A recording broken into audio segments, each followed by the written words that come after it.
Ito, oyster sauce. Yan po ng kaunti.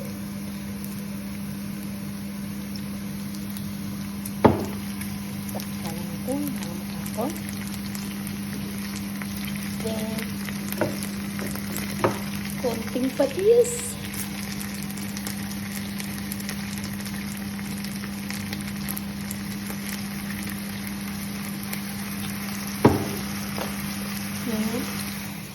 Ito pang ating mga paraphernalia dito. Ito.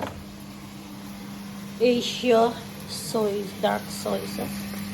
Open lang po natin.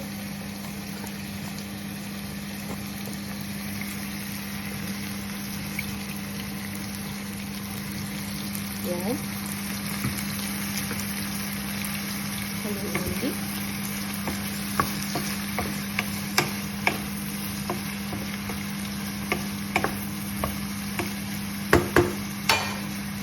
Then, kaunting bago.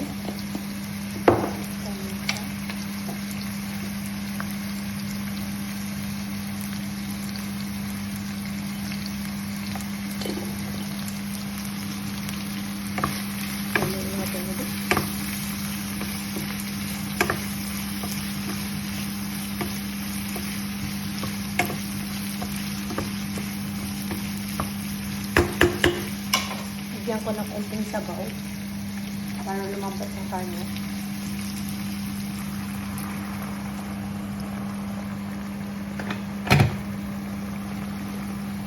And wait natin until maluto ang karne.